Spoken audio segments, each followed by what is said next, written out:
Introduce பண்ணும்போது உடனே அவர் கால கேட்பார், மேடம் நீங்க எத்தனை பேர் ஜாயின் பண்ணா உங்களுக்கு 5 lakhs வந்தது அப்படின்னு கேட்பார். சார் இங்க எத்தனை பேர் ஜாயின் பண்றது கிடையாது. இந்த பிசினஸ் வந்து நம்ம ஜாயின் பண்ண வந்துடாது. இந்த சென்டென்ஸ் பாத்தீங்கன்னா the single sentence mantra for success in network marketing.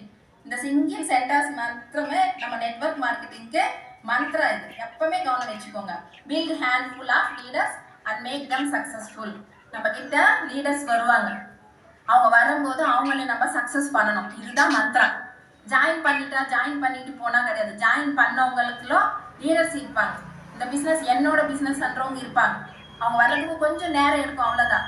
அவங்க வந்துட்டாங்க அப்படின்னா அவங்க எப்படி நம்ம சக்சஸ் பண்ணலாம் அப்படின்னு சொல்லிட்டு அந்த சக்சஸ்ஃபுல் நம்ம பண்ணும் போதும் ஆட்டோமேட்டிக்கா நம்ம சக்சஸ் ஆகும். இதுதான் நெட்வொர்க் மார்க்கெட்டிங்கோட மந்த்ரா. பீப்புள் ஜாயினிங் கிடையாது. ஆல்ரெடி நான் இதை பற்றி நிறைய மீட்டிங்ஸில் சொல்லியிருப்பேன். எனக்கு பிடிச்ச விஷயம். ஏன்னா யாராச்சும் ஒருத்தர் பிஸ்னஸ்குள்ளே நம்ம போய் சொல்லியிருப்போம், அவங்க ப்ராடக்ட்ஸ் யூஸ் பண்ணிட்டு இருப்பாங்க.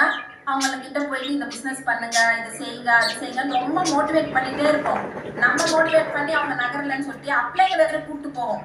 எப்படினாலும் இவங்களை நடத்தலாம், இவங்க எப்படினாலும் பிஸ்னஸ் பண்ணுவாங்க, இவங்க ஒன்று வந்துட்டாங்கன்னா இவங்களுக்கு பெரிய சர்க்கிள் இருக்குது, அவங்க வந்துட்டாங்கன்னா அப்படியே 1000 பேர் வந்துடுவாங்க, இவங்க ஒரு குழு லீடரு, இவர் வந்து பாலிடிக்ஸ்ல இருக்காரு, இவர் ஒரு கிராமத்துல ஒரு பெரிய ஒருத்தர் அப்படின்னு இவங்களுக்கே ஒரு கற்பனை.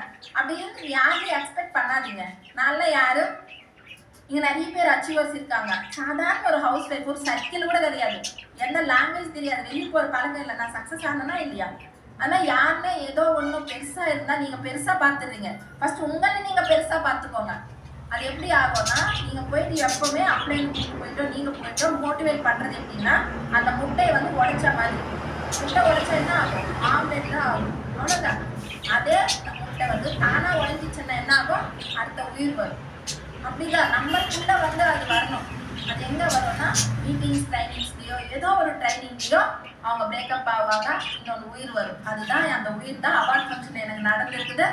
அந்த இன்சைட் ஃபோர்ஸ் தான் பிகின் ஸ்டார்ட் ஆகும், லைஃப் பிகின் ஆகும்.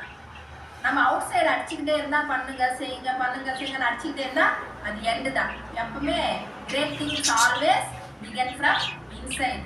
இன்சைட்ல தான் நடக்கணும். அந்த இன்சைட் எப்போ நடக்கும்ன்றது மீட்டிங் ட்ரைனிங்ஸ்ல நடக்கும்னு சொல்லிட்டு இனிமேல் அதுதான் ஃபோக்கஸ் பண்ணுங்க. பண்ணாதவங்க கிட்ட போயிட்டு டைம் வேஸ்ட் பண்ணாதீங்க. அவங்க எப்போ பண்ணுவாங்க அவங்களுக்கு தெரியும். கடவுளோட அருள் வரணும். அது வரும்போது கண்டிப்பா அதுவா உடையும், அவங்க கண்டிப்பா பண்ணுவாங்க. அடுத்தது பாத்தீங்கன்னா